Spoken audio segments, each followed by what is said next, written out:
My mother's voice cut through the phone like a knife. "You won't be at Thanksgiving this year, Hayden. Your sister's new husband thinks you'd ruin the vibe." I gripped the receiver harder, my knuckles turning white. "Mom, what are you talking about?" She sighed heavily. "Marcus feels uncomfortable around you. Sarah agrees. It's best if you skip this year." The name hit me like a sledgehammer. Marcus Whitmore. I'd been investigating that exact name for months in connection with a massive corporate fraud case. My forensic accounting firm had been tracking millions in stolen funds, and Marcus Whitmore was our prime suspect. I hung up the phone and stared at my computer screen for a long moment. 3 days before Thanksgiving, and my own family had just excluded me from dinner because of a man I'd never properly met. But that name kept echoing in my head. Marcus Whitmore, CEO of Pinnacle Construction, currently under federal investigation for embezzling $12.7 million through a network of shell companies. My office at Morrison & Associates was quiet that Tuesday evening. Most of my colleagues had left early to prepare for the holiday. But I couldn't shake the feeling that something was terribly wrong. I pulled up the Pinnacle Construction file on my computer and scrolled through the documents I'd been analyzing for the past 6 months. Marcus Whitmore, 42 years old, born in Detroit, Michigan. Previous companies included 3 construction firms that had all declared bankruptcy under suspicious circumstances. Each time, millions in client payments had vanished just before the collapse. The pattern was always the same: establish legitimate business relationships, gain access to large project funds, create complex money trails through offshore accounts, then disappear when investigators got too close. I opened a new browser window and searched for my sister Sarah's social media accounts. We hadn't talked much since she'd started dating someone new earlier this year. But I remembered her mentioning his name was Marcus. My stomach dropped as I scrolled through her recent posts. There he was, arm around my sister at various restaurants and events throughout the city. Same face, same build, same predatory smile I'd seen in the surveillance photos from the federal case file. The wedding announcement had been posted just 2 months ago. Sarah and Marcus Whitmore, married in a small ceremony at the courthouse downtown. I remembered feeling hurt that she hadn't invited me, but she'd explained they wanted something simple and private. Now I understood why Marcus had insisted on keeping things quiet. I dug deeper into the timeline, cross-referencing dates from Sarah's posts with key events in the federal investigation. Marcus had started dating my sister just 3 weeks after my firm had been assigned to the Pinnacle Construction case. That couldn't be a coincidence. In the corporate fraud world, there were no coincidences that convenient. My hands shook slightly as I pulled up the employee directory for Morrison & Associates. Our firm's client list wasn't public information, but it wouldn't be impossible for someone to figure out which cases we were handling. A few well-placed bribes to the right people. Some social engineering. Maybe even hacking our preliminary databases. Marcus had demonstrated sophisticated financial skills in his previous schemes, so corporate espionage wouldn't be beyond his capabilities. I printed out several photographs from Sarah's social media and compared them to the surveillance images in our case file. The facial recognition software confirmed what my gut already knew. My sister had married the man I was investigating for federal crimes, and somehow he'd convinced her to exclude me from Thanksgiving dinner.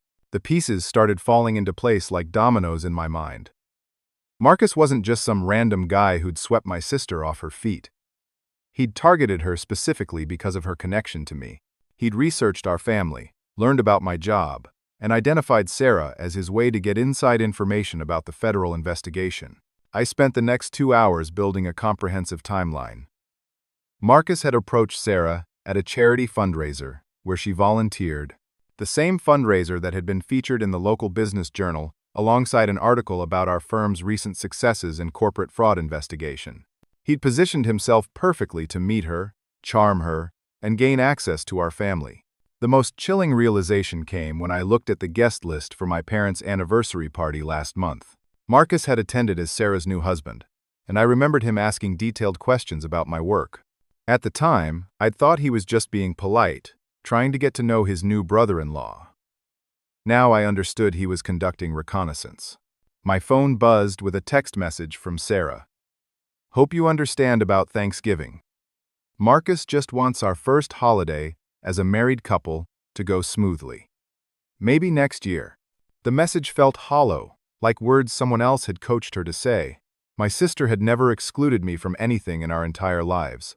We'd been close growing up, always supporting each other through family drama and personal struggles. I leaned back in my chair and tried to process the magnitude of what I'd discovered. Not only was my sister married to a federal criminal, but that criminal was actively working to isolate me from my family while he gathered intelligence about the investigation that could send him to prison for decades. The Thanksgiving exclusion wasn't about family harmony. It was about neutralizing the biggest threat to his freedom. The office building was completely empty now, just me and the security guard downstairs. I gathered all the printed documents and locked them in my desk drawer. Tomorrow, I'd need to make some very careful decisions about how to handle this situation. If I moved too fast and alerted Marcus to what I knew, he might disappear before we could arrest him. But if I waited too long, he might do something to hurt Sarah or the rest of my family. I drove home through the quiet streets, my mind racing with possibilities. Marcus was clearly intelligent and ruthless. He'd managed to infiltrate my family and turn them against me without raising any suspicions. Whatever his next move was going to be, I needed to be ready for it. I barely slept that night, my mind churning through every possible scenario. By 5 in the morning, I was back at the office, diving deeper into Marcus's background. What I found in those early morning hours changed everything I thought I knew about the situation.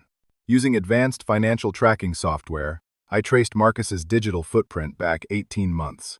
The pattern that emerged was more sophisticated and terrifying than anything I'd seen in my 12 years as a forensic accountant. Marcus hadn't just stumbled across my sister by accident. He'd been planning this infiltration for over a year. The first breadcrumb was a series of payments to a private investigation firm in Chicago, dated 14 months ago. The amounts were small enough to avoid detection but consistent enough to suggest ongoing surveillance. I cross-referenced the timing with my firm's public announcements and found the connection. Those payments had started just 2 weeks after Morrison & Associates had been featured in a Wall Street Journal article about our success rate in federal fraud cases. Marcus had been watching us from the very beginning. I pulled up property records and discovered that Marcus had rented an apartment just 6 blocks from Sarah's workplace 8 months before they'd officially met. He'd positioned himself in her neighborhood, learned her routines, and engineered their first encounter at that charity fundraiser. The level of premeditation was staggering. But the most disturbing discovery came when I analyzed our firm's computer network logs. Our IT department maintained detailed records of all system access, including any attempts to breach our security. Hidden in months of routine entries, I found evidence of sophisticated hacking attempts that coincided perfectly with Marcus's relationship milestones with Sarah. The first breach attempt had occurred just 3 days after Sarah had posted photos of Marcus visiting our family home for Sunday dinner. Someone had tried to access the Pinnacle construction case files using advanced malware that our security software had barely detected. The attack had failed, but it proved Marcus was actively trying to steal information about his own investigation. More attempts followed a predictable pattern. Each time Marcus gained new access to our family.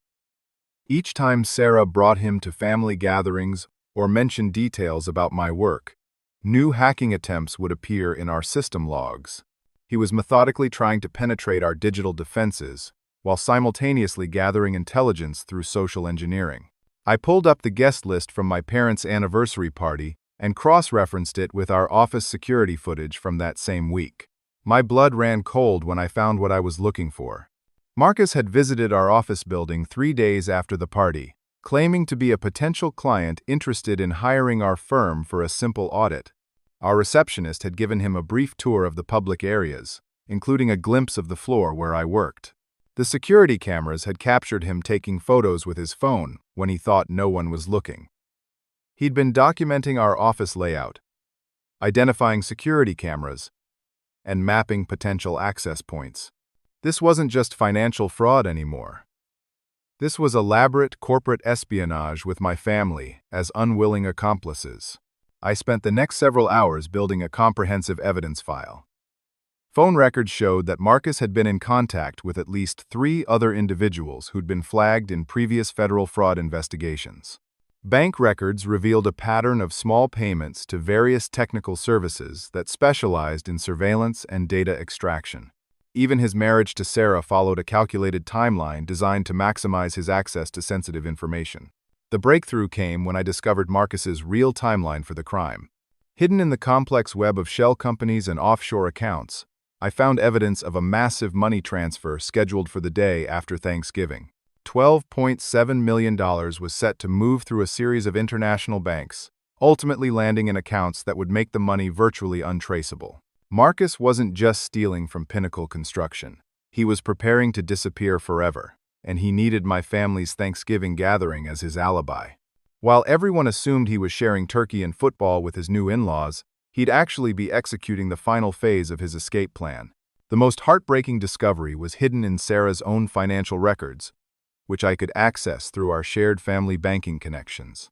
Marcus had convinced her to liquidate her retirement account, claiming they needed capital for a legitimate business venture. The money was scheduled to be transferred the morning after Thanksgiving, supposedly to purchase equipment for their new company. In reality, that money would be gone forever, along with Marcus and any trace of where he'd disappeared to. I printed everything and organized it into a comprehensive file that would make sense to federal investigators.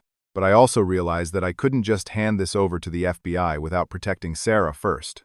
If Marcus suspected that I was onto him, he might accelerate his timeline, or worse, hurt my sister to buy himself more time to escape. My phone rang, interrupting my concentration. Sarah's name appeared on the caller ID, and I debated whether to answer. Finally, I picked up, trying to keep my voice normal. "Hey sis, what's going on? I just wanted to call and apologize again about Thanksgiving," she said. But something in her voice sounded strained. "Marcus feels really bad about the whole thing. He's just nervous about meeting everyone properly, you know?" I could hear Marcus coaching her in the background, his voice low but insistent. My sister was repeating words that weren't her own, defending a man who was planning to destroy her life in less than 48 hours. "Sarah, is everything okay? You sound different." There was a long pause. "Everything's fine, Hayden.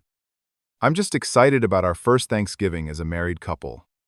Marcus has been working so hard on this new business venture. Did I mention we're expanding next week?" The code words hit me like a physical blow. Marcus was accelerating his timeline. The money transfer that was supposed to happen Friday morning was being moved up. He was planning to clean out the accounts and disappear right after Thanksgiving dinner, using the family gathering to establish his alibi while the digital theft executed automatically. "That sounds wonderful, Sarah. I'm proud of you both." After I hung up, I sat in my office chair and tried to process the magnitude of what was happening. My sister was about to lose everything to a man who'd spent over a year planning her destruction.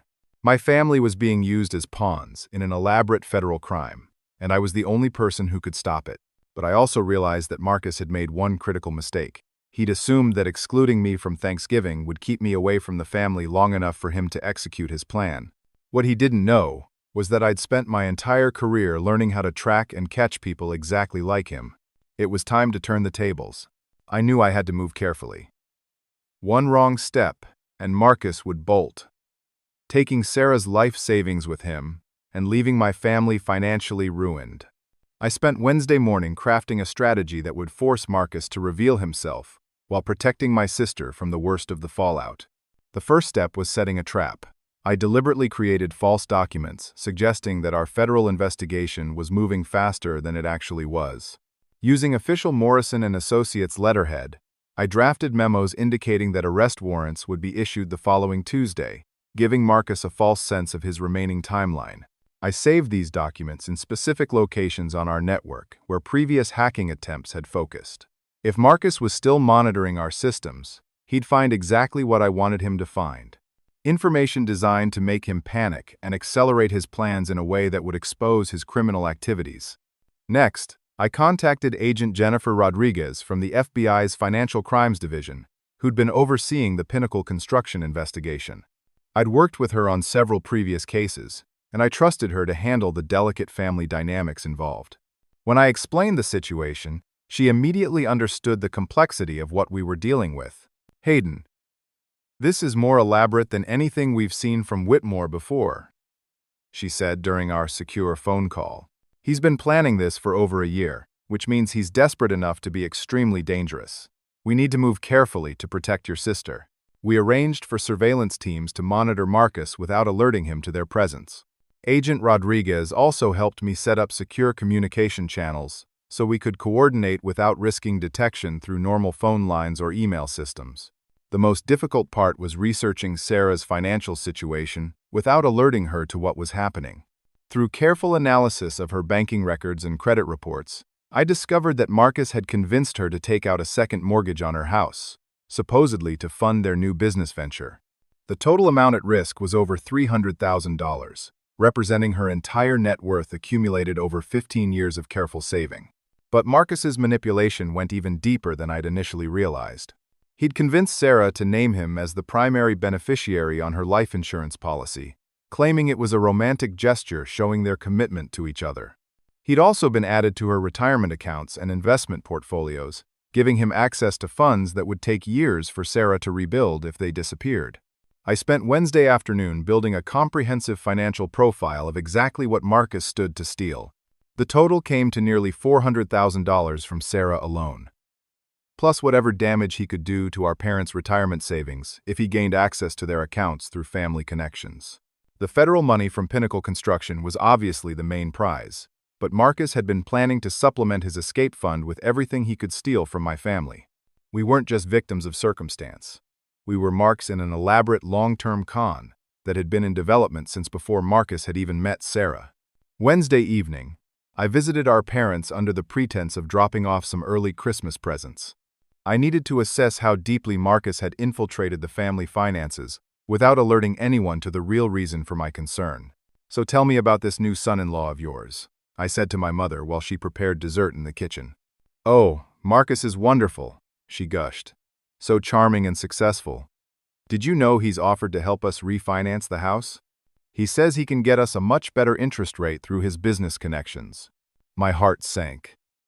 Marcus was positioning himself to access our parents' home equity, which represented their primary retirement asset. If he succeeded in convincing them to refinance through one of his shell companies, they could lose everything just like Sarah. Has he asked for any financial information? Social security numbers? Bank account details? Anything like that? My father looked up from his newspaper. Well, he did offer to review our investment portfolio. Said he could help us diversify better for retirement. Why do you ask? I had to be very careful not to alarm them while still gathering the information I needed. Just curious about his background. What kind of business is he in, exactly? Construction and real estate development, my mother replied. He's been showing Sarah all these exciting projects they're planning to invest in together. She's so happy, Hayden. I haven't seen her this excited about anything in years. The manipulation was textbook perfect. Marcus had identified each family member's financial vulnerabilities and tailored his approach accordingly. Sarah wanted security and partnership, so he'd offered marriage and business opportunities. Our parents wanted to ensure their retirement was protected, so he'd positioned himself as a financial advisor.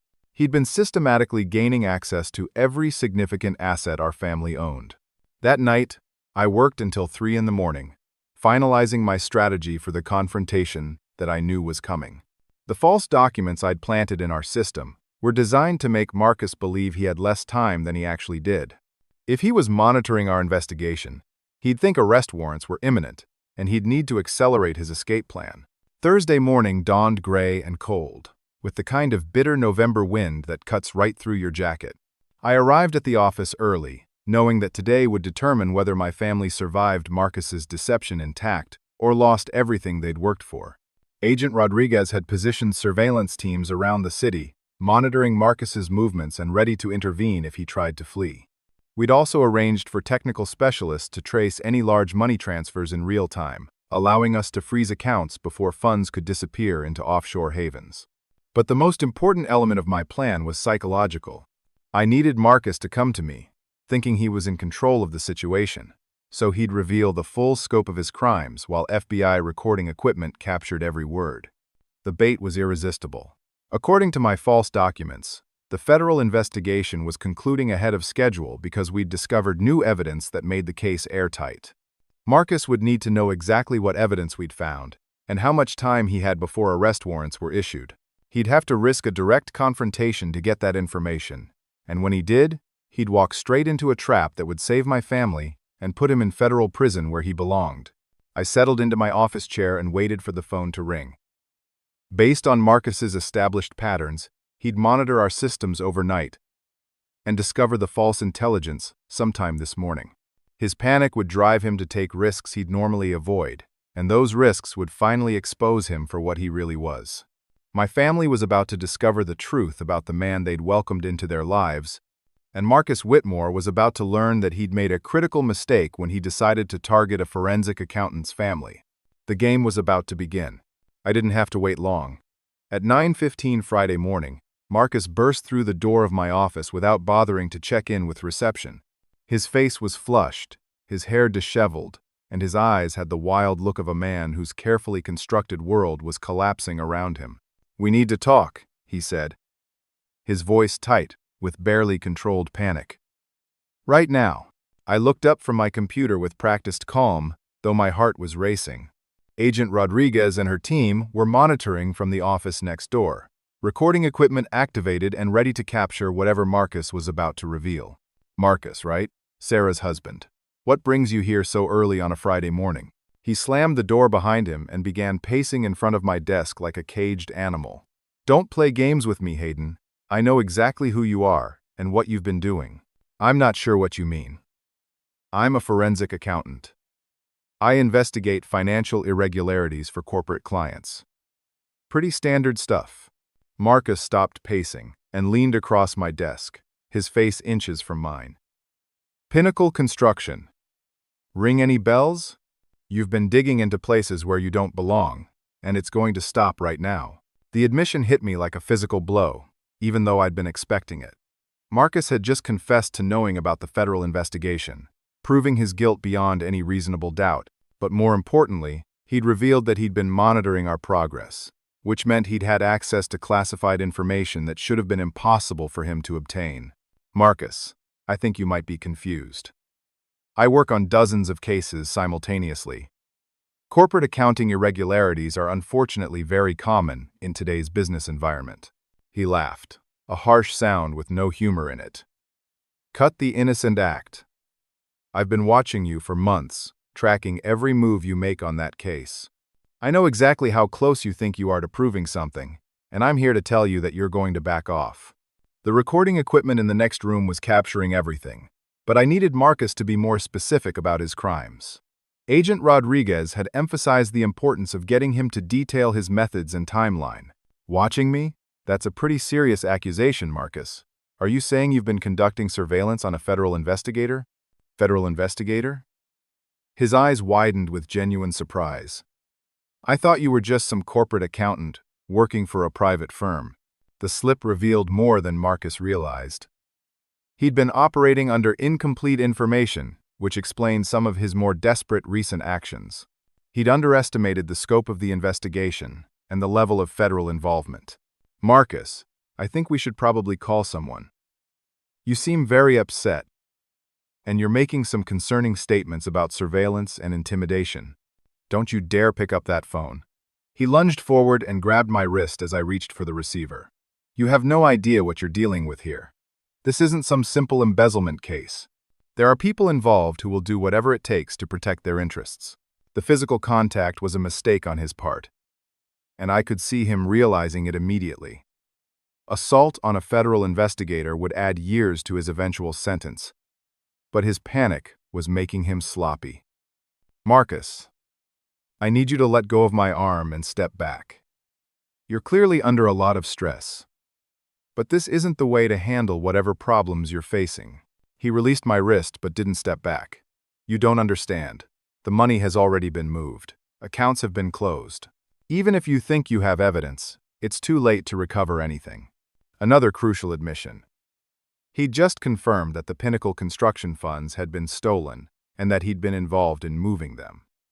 But his statement about the timing concerned me. If he'd already executed the theft, Sarah's money might be gone too. "What money are you talking about, Marcus? And what does this have to do with my sister?" The mention of Sarah seemed to break something inside him. His carefully maintained composure cracked completely, and the words poured out in a torrent of desperate confession. Your sister was never supposed to get hurt. This was just business, a way to keep tabs on the investigation and buy myself time to finish what I started. But then she started talking about having kids, about our future together, and I realized she actually believes this marriage is real. The cruelty of his words hit me like a physical blow. Sarah had fallen in love with a man who saw her as nothing more than a useful tool in his criminal enterprise. She'd been planning a future with someone who'd been calculating how to destroy her life from the moment they met. So the marriage was fake? You married my sister to gain access to information about a federal investigation? Not fake, just temporary.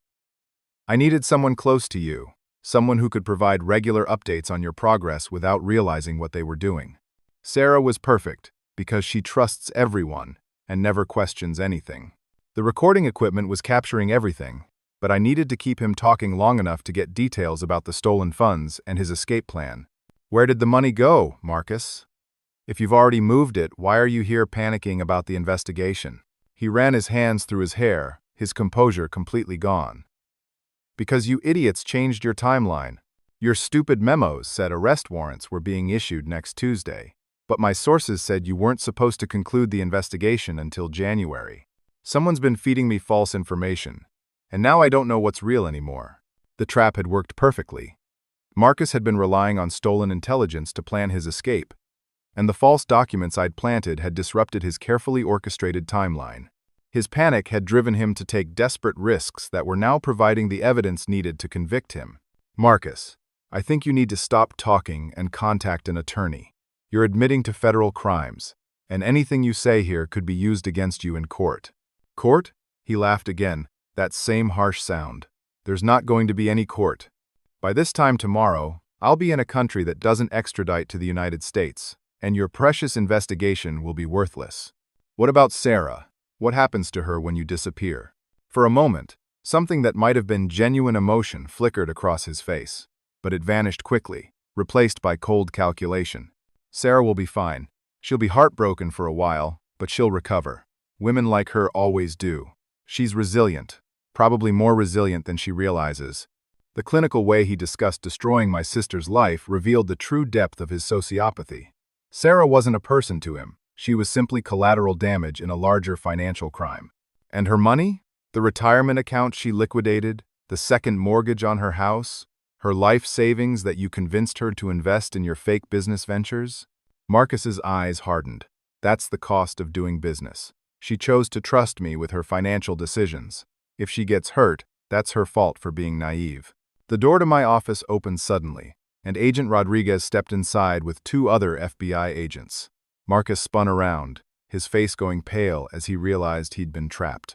Marcus Whitmore, you're under arrest for federal fraud, money laundering, and conspiracy to commit wire fraud. You have the right to remain silent. As they placed handcuffs on his wrists, Marcus looked back at me with pure hatred in his eyes. You think you've won, but this isn't over.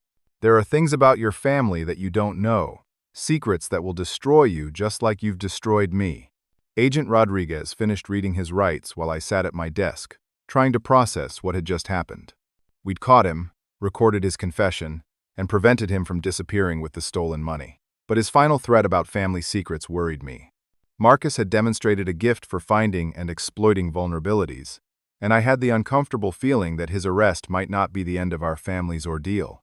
With Marcus in handcuffs, Agent Rodriguez turned to me with a concerned expression. Hayden, we need to move fast on asset recovery. Based on what he just admitted, there may be accounts closing and money moving even as we speak. I nodded and immediately began accessing the financial tracking systems we'd set up to monitor suspicious transactions. What I found made my blood run cold. 3 separate wire transfers had been initiated that morning, totaling over $400,000 from accounts linked to Sarah and my parents. He wasn't lying about moving the money, I told Agent Rodriguez. There are active transfers happening right now. Sarah's retirement account has been completely drained, and there's a massive equity withdrawal from my parents' home refinance. Can we stop them? I was already on the phone with our banking contacts, racing to freeze the accounts before the money disappeared into offshore havens. 2 of the transfers are still pending. We can reverse those. But the third one, from Sarah's retirement account, completed an hour ago. That money is already gone. Agent Rodriguez instructed her team to contact the international banking authorities while I continued tracking the money trail. Marcus had been more sophisticated than we'd given him credit for. Even in custody, his automated systems were still executing the final phases of his escape plan. My phone rang, and Sarah's name appeared on the caller ID. My heart sank as I realized she was probably calling about the suspicious banking activity that would be showing up in her accounts. Hayden, something's wrong with my bank accounts. There are transactions I don't remember authorizing. And when I called the bank, they said my retirement account has been closed. I'm scared. Sarah, I need you to come to my office immediately. Don't drive yourself, and don't go home. Call Mom and Dad and ask them to pick you up. But don't explain what's happening over the phone. What's going on? This has something to do with Marcus, doesn't it? Through the phone, I could hear her voice breaking as the reality of her situation began to sink in. Sarah, Marcus has been arrested by the FBI. He's been stealing money from you and planning to disappear. I'll explain everything when you get here, but right now I need you to trust me and follow my instructions exactly. The silence on the other end of the line stretched for several seconds. When Sarah spoke again, her voice was barely a whisper. How much is gone? We're still figuring that out. Some of it we can recover, but Sarah, you need to prepare yourself for the possibility that you've lost a significant amount of money. Everything? Did he take everything? I couldn't bring myself to lie to her. We're going to do everything we can to get back as much as possible. Agent Rodriguez is here with me, and she's already coordinating with federal banking authorities to freeze assets and trace the stolen funds. When Sarah and my parents arrived 30 minutes later, the full scope of Marcus's betrayal became clear. Agent Rodriguez had recovered most of the financial records, and the picture they painted was devastating. Marcus had systematically gained access to every major asset our family owned. Sarah's retirement account, containing over $120,000 accumulated over 12 years of careful saving, had been completely emptied. The second mortgage on her house had been processed through a shell company Marcus controlled, giving him access to another $80,000 in equity. Our parents had been targeted too. Marcus had convinced them to refinance their home through his business connections, which turned out to be another shell company designed to steal their equity. Only the quick action by federal banking authorities had prevented them from losing their primary retirement asset. I don't understand, Sarah said, tears streaming down her face as she reviewed the financial documents. Marcus told me we were investing in legitimate business opportunities. He showed me incorporation papers, business licenses, even a small office space downtown. Agent Rodriguez handed her a tissue and spoke gently. Mrs. Whitmore, everything your husband showed you was fabricated. The business licenses were forgeries, the office space was rented under false pretenses, and the incorporation papers were for companies that exist only on paper. This was an elaborate long-term fraud designed specifically to gain access to your family's assets. My mother sat in stunned silence, occasionally shaking her head as if she could somehow make the reality disappear. My father kept asking practical questions about asset recovery and legal proceedings, his engineering mind trying to find logical solutions to an illogical situation. But it was Sarah's reaction that broke my heart. She wasn't just dealing with financial betrayal. She was processing the fact that the man she'd married, the man she'd planned to start a family with, had never loved her at all. Every romantic gesture, every intimate moment, every promise about their future together had been calculated manipulation designed to steal her life savings. How long was he planning this? She asked, her voice hollow. I pulled out the timeline I'd constructed over the past 2 days. Based on what we've discovered, Marcus started researching our family over a year ago. He identified you as his target, learned your routines, and positioned himself to meet you at that charity fundraiser. Everything that happened between you was planned in advance. The charity fundraiser was fake too? No, that was real. But Marcus had researched the guest list and knew you'd be volunteering there. He bought a ticket specifically to meet you, and he'd already prepared a cover story about his background and business interests. Sarah stared at the evidence spread across my desk, her face cycling through shock, anger, and grief. What about the wedding? Was any of that real to him? Agent Rodriguez consulted her notes. We found evidence that Mr. Whitmore has used marriage as a cover for financial fraud at least twice before.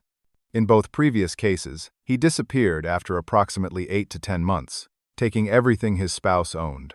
So I was just the latest victim in a pattern he's repeated multiple times. Unfortunately, yes. But Sarah, you need to understand that none of this reflects on you. Marcus Whitmore is a professional con artist who spent years perfecting these techniques. The fact that he was able to deceive you doesn't mean you were naive or foolish.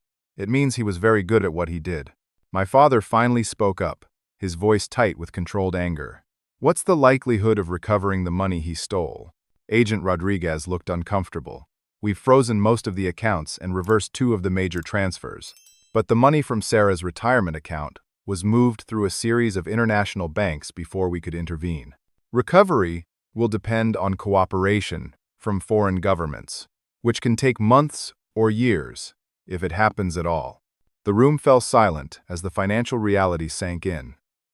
Sarah had lost over half of her net worth to a man she'd trusted completely. Our parents had narrowly avoided losing their retirement savings, but the emotional trauma of the betrayal would take much longer to heal than any financial losses. There's something else we need to discuss, I said, pulling out the surveillance evidence I'd discovered. Marcus didn't just steal your money, Sarah. He was using your relationship to spy on my work. He knew I was investigating him for federal crimes, and he married you to gain access to information about the case against him. Sarah's face went white as she processed this additional layer of betrayal. He was using me to spy on you? The whole time we were together. He was trying to gather intelligence about your investigation? We found evidence that he hacked our computer systems, bribed people for information, and used family gatherings to conduct surveillance on our offices. When he excluded me from Thanksgiving, it wasn't because he felt uncomfortable around me. It was because he needed me isolated from the family while he executed the final phase of his escape plan. The full magnitude of Marcus's deception was finally becoming clear to everyone in the room. He hadn't just stolen money from our family. He'd weaponized Sarah's love against all of us, turning her into an unwitting accomplice in his crimes while planning to destroy her life and disappear. But as devastating as these revelations were, I could see something else emerging in Sarah's expression. The initial shock and grief were giving way to anger, and that anger was beginning to burn with the intensity of a woman who'd been systematically betrayed by someone she'd trusted completely. Marcus had underestimated my sister. She was stronger than he'd realized, and he was about to discover that destroying a person's life comes with consequences he hadn't anticipated. Agent Rodriguez received a call that changed everything. They're bringing Marcus back from the holding facility, she announced. His attorney is claiming he wants to cooperate with the investigation in exchange for a reduced sentence. Sarah looked up sharply. He wants to make a deal? After everything he's done to our family? It's not uncommon in federal fraud cases, Agent Rodriguez explained.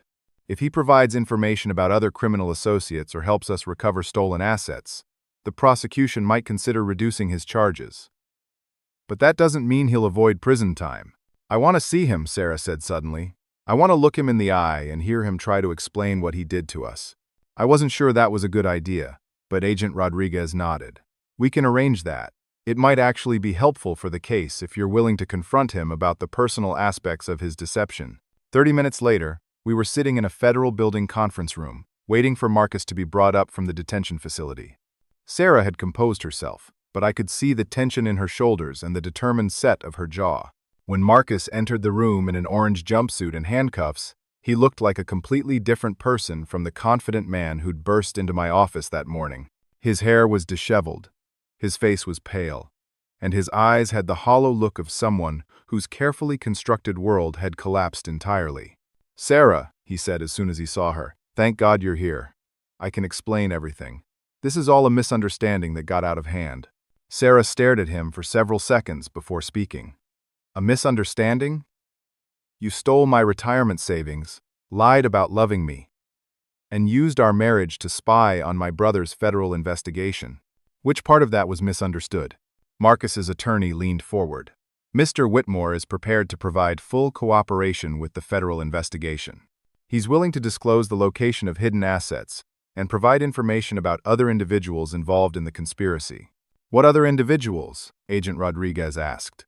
Marcus looked nervously at his attorney before answering.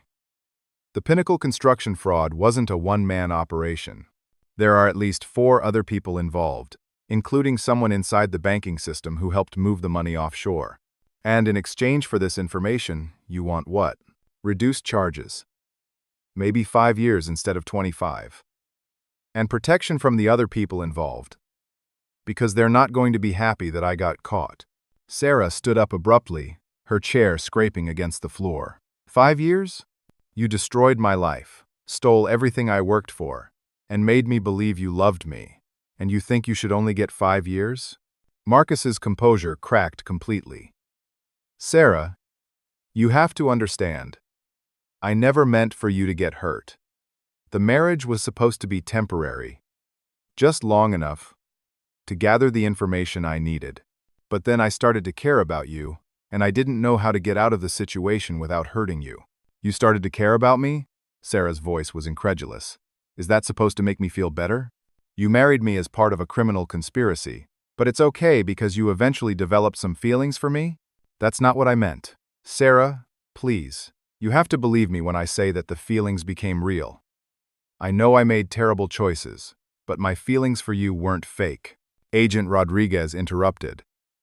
Mr. Whitmore, you admitted earlier today that you saw Mrs. Whitmore as a temporary inconvenience, and that her emotional pain was an acceptable cost of doing business. Which version are we supposed to believe? Marcus's attorney whispered something in his ear, but he ignored the advice. I was panicking this morning. I said things I didn't mean because I was scared and confused. The truth is that I fell in love with Sarah, and that's why I'm willing to cooperate now. I want to make things right. Sarah laughed, a harsh sound with no humor in it. Make things right? Marcus, you can't make this right. You can't give me back the 2 years I wasted believing in you. You can't restore my ability to trust people. And you certainly can't undo the fact that every intimate moment we shared was part of an elaborate lie. Sarah, please.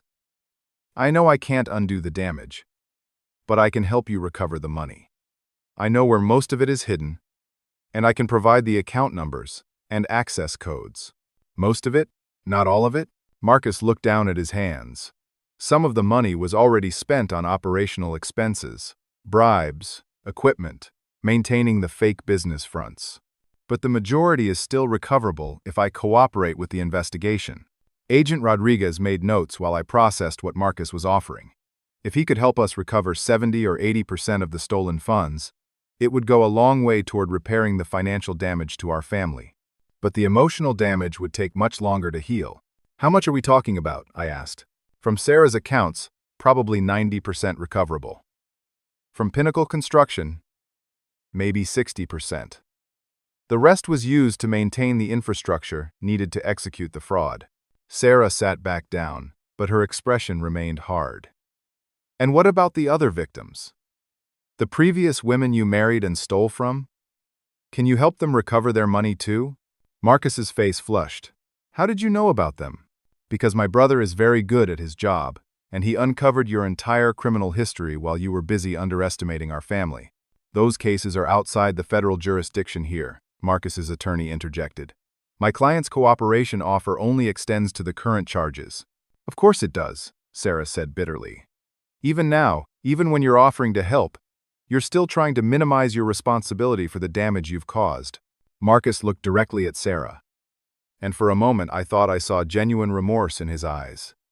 Sarah, I know you hate me, and you have every right to, but I want you to know that falling in love with you changed me. I was planning to take the money and disappear, but I kept delaying because I didn't want to hurt you. You delayed because you got greedy and wanted access to my parents' assets too, I said. Let's not pretend this was about love. No, Hayden, you're wrong. I had opportunities to take the money and run months ago. I stayed because I was hoping I could find a way to make the marriage real, to build a legitimate life with Sarah. Sarah stared at him for a long moment before responding. Marcus, even if that's true, even if you developed real feelings for me, it doesn't change what you did. You built our relationship on lies, you stole from me and my family, and you used me as a weapon against people I love. Whatever feelings you might have developed, they weren't strong enough to make you tell me the truth or stop you from stealing from me. The room fell silent as Sarah's words sank in. Marcus had been hoping for forgiveness, or at least understanding. But he was finally realizing that the damage he'd caused was irreparable. Agent Rodriguez stood up. "Mr. Whitmore, we'll consider your cooperation offer. But the final decision on sentencing will be up to the federal prosecutor and the judge. Your attorney can work with our office to formalize the agreement." As they prepared to take Marcus back to the holding facility, he looked at Sarah one final time. "Sarah, I hope someday you'll be able to forgive me. And I hope you'll be able to trust someone again, because you deserve to be loved honestly." Sarah didn't respond until after Marcus had been led out of the room. Then she turned to me and said, "He's wrong about one thing. I don't need to forgive him. And I don't need his permission to trust people again. I have a family that actually loves me. And that's all I need to start rebuilding my life." For the first time since this whole nightmare had started, I saw strength returning to my sister's voice. Marcus had tried to destroy her, but he'd underestimated her resilience and the power of genuine family bonds. 3 weeks later, our family gathered for the Thanksgiving dinner that had started this entire ordeal. But this time, everything was different. Sarah was the guest of honor. Marcus was facing 25 years in federal prison, and our family was stronger than it had ever been. The financial recovery had gone better than expected. Marcus's cooperation had helped federal investigators freeze accounts containing over $300,000 in stolen funds. Sarah would eventually recover about 85% of her losses, and our parents had lost nothing except some temporary stress over the fraudulent refinance attempt. More importantly, the FBI had used Marcus's information to arrest 4 other members of his criminal network, including a bank executive who'd been helping move stolen funds offshore.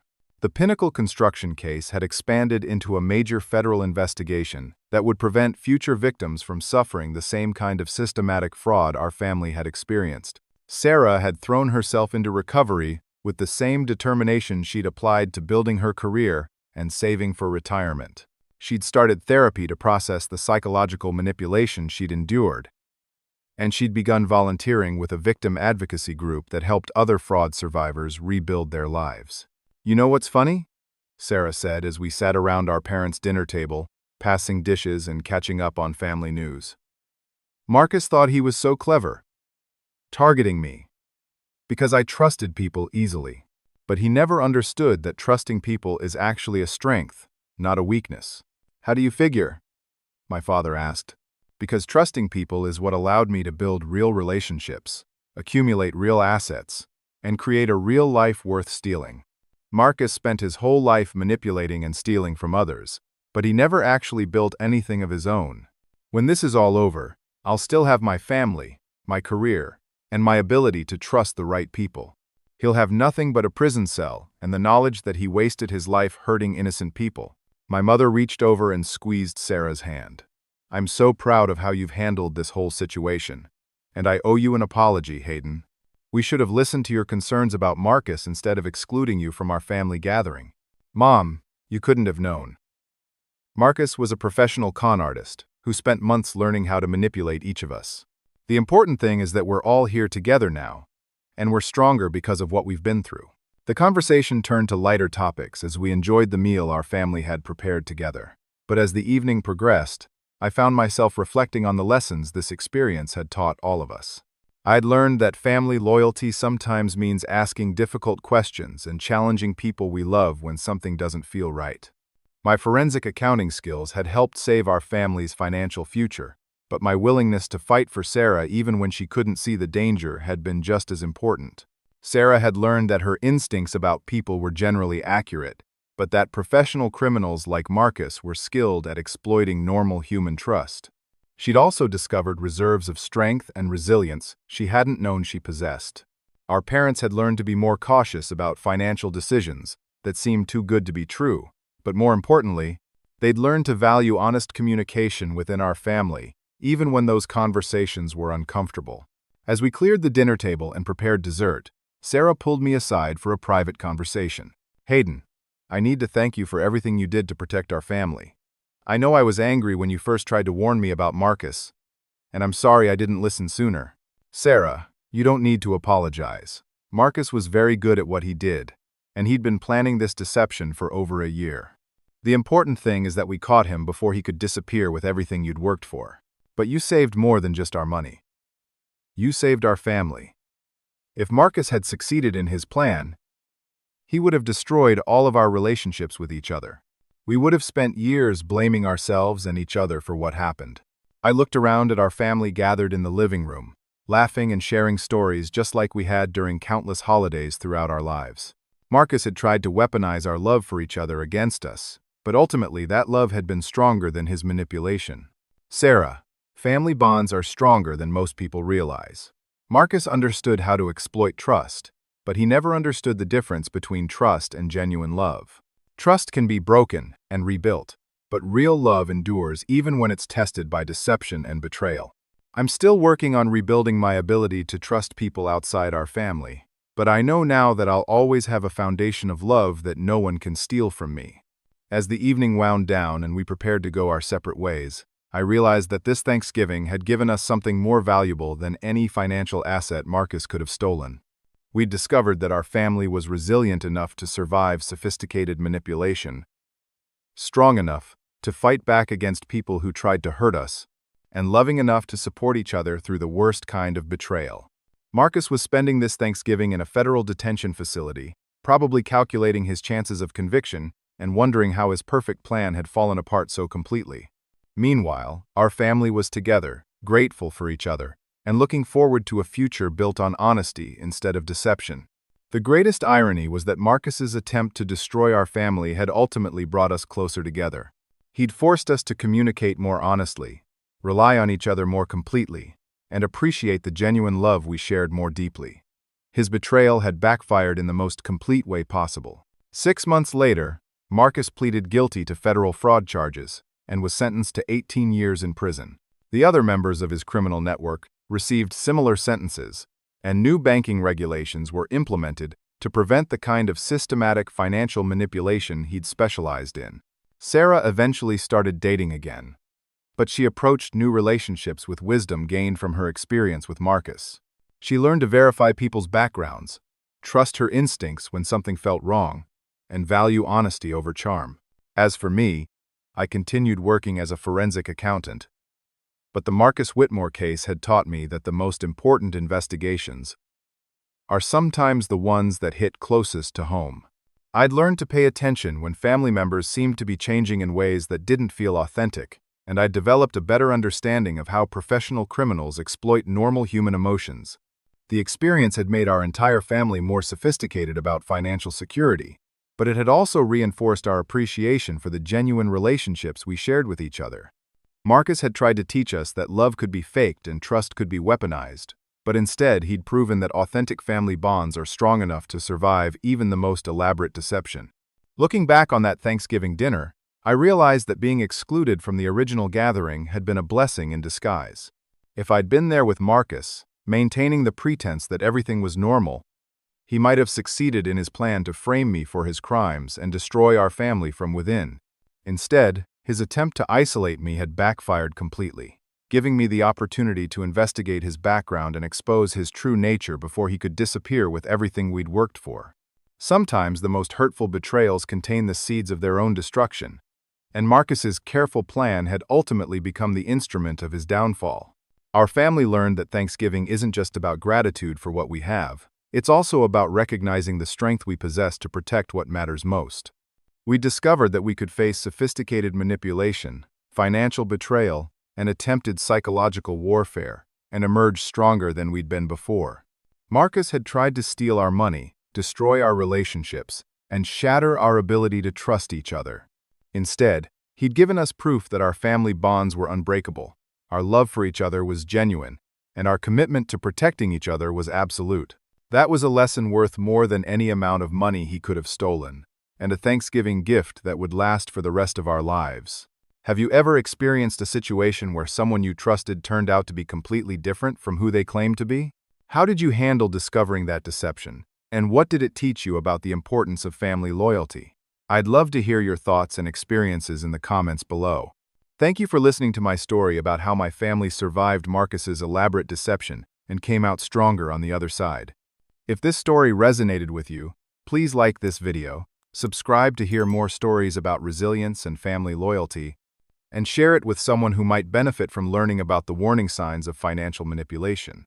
Remember that authentic relationships are worth fighting for, and family bonds can survive even the most sophisticated attempts to destroy them.